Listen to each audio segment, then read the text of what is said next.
Hi, I'm Jay, and today on Jay's World Kitchen, I'm going to show you how to make bagels.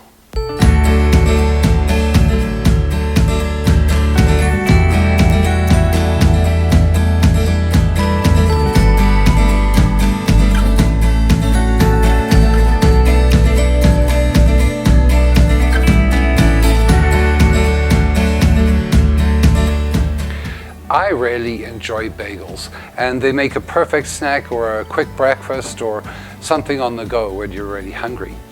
But you buy them from stores and you get half a dozen or a dozen of the same kind, and really you don't know what they're using in there. So I thought I'd find a bagel recipe that was really straightforward and easy. Because a lot of people seem to think that bagels are a specialty item and that it takes a lot of hard work to do. Really, it doesn't. There's just 5 simple ingredients for a basic bagel, and then you can top it with whatever you like. So we're going to have a look at a very simple, straightforward recipe that you can do at home. Let's have a look at the ingredients.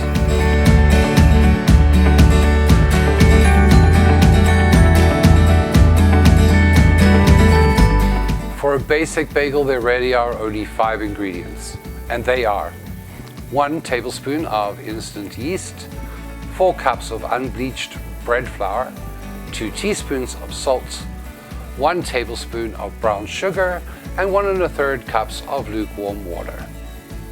Now, once we've made our dough, we're also going to do a water bath. And for that, you're going to need about 8 cups of water, another 2 tablespoons of brown sugar, and 1 tablespoon of white sugar. Let's put these together, shall we?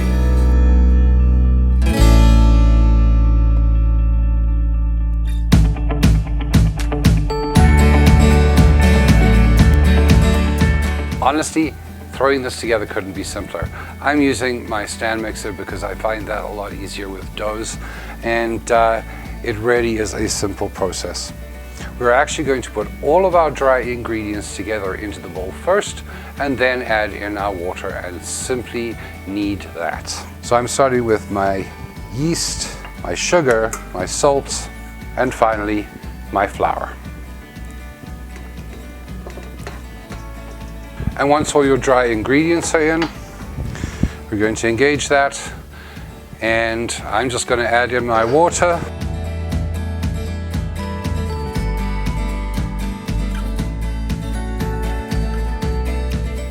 Now, once your dough has basically come together, you're going to leave it in the machine to knead for at least 10 minutes. But if you are doing this by hand, and you can, you'd knead it for about 15 minutes. And that's because it takes a little bit longer to release all the gluten that's needed for a bagel.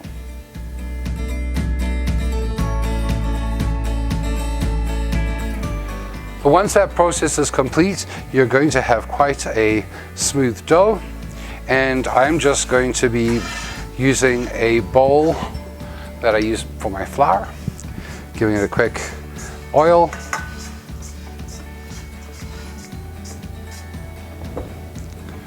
We're going to put our dough in, and we're going to cover it and let it rise for at least an hour, but up to an hour and a half. So your dough has been rising for about just over an hour. Mine's about an hour and 15 minutes now. And you're going to notice that unlike bread, it doesn't sort of double in size. And that's perfect. That's what you want. You don't need it to double in size. We're really simply going to remove it from our bowl, put it onto a clean surface.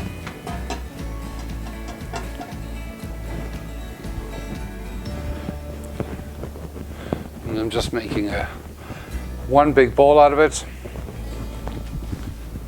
And we're simply going to divide this into 8. Now, if you want smaller bagels, you can divide it into 12 if you'd like, but 8 just works better for me. Again, it does not have to be perfect. And once it's divided into 8, you're literally going to take one ball at a time and just roll it around until it goes as round as you can get it.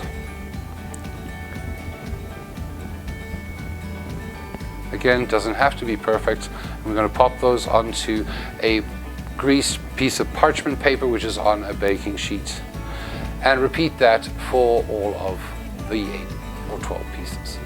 And once you've done all of them, we're going to leave that covered to rise for about 20 to 30 minutes. So our bagels have been sitting for about 20 minutes, and as you can see they've risen a little bit more. And now we're going to actually make our bagels. And it's pretty straightforward. You're simply going to take one of your balls of dough and put your thumb in the middle, right the way through, just break it open and roll it a little like that.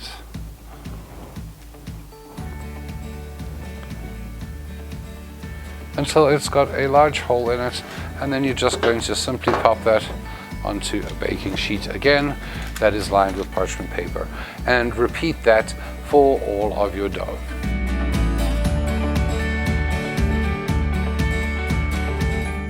And once you've shaped all your bagels, you're going to cover them and leave them to rise for about 30 minutes. And while they're rising, you're going to prepare your water bath and preheat your oven to 425 degrees Fahrenheit. A water bath is very simply a water bath, and so all you're going to do is on your stovetop, in as wide a pot as you can possibly find, you're going to pour in your water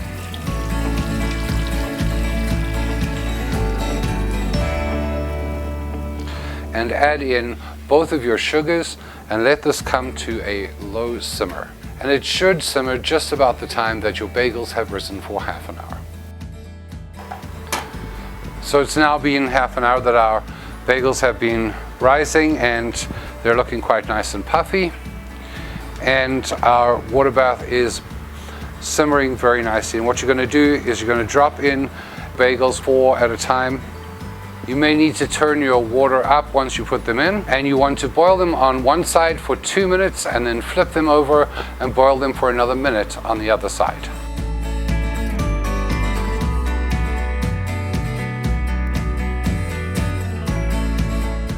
And once they've been boiling for a minute, you're going to take them out, let them drip into the pot as much as you can, and then put it back onto your parchment-lined baking sheet. And repeat this process with all your bagels until they've all been through the bath process. And the final step before we bake these bagels is actually the most fun part.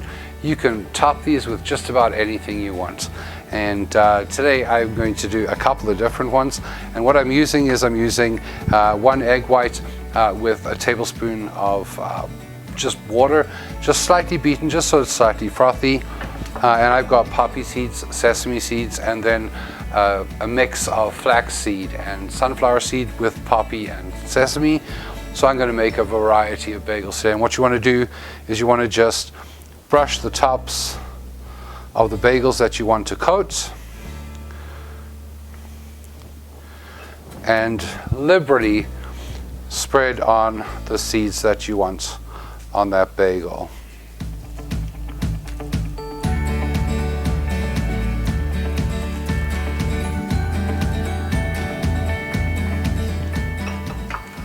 And repeat for all the bagels.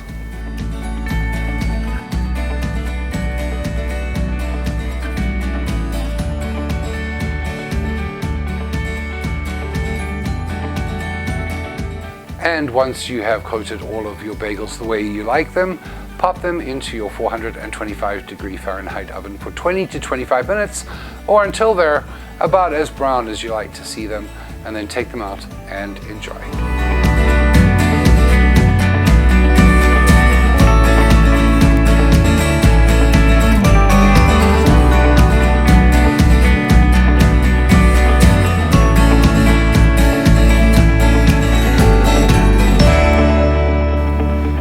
The whole house smells absolutely amazing. I really do love that smell of breads and particularly these. There's like a slight sweetness to it.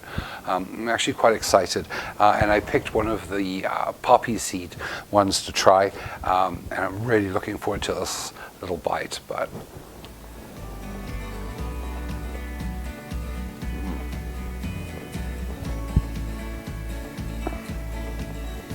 the thing about these bagels,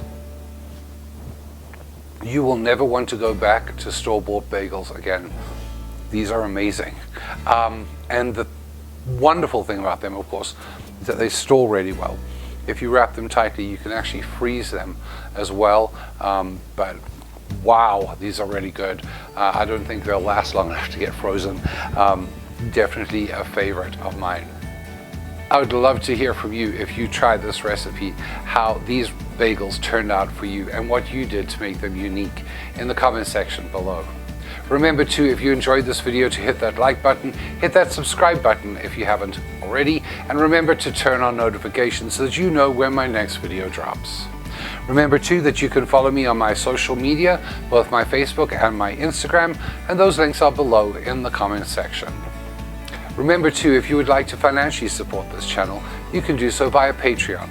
Supporters on my Patreon receive these recipes in their inbox every time a video drops. Thanks so much for watching, and until next time, happy eating.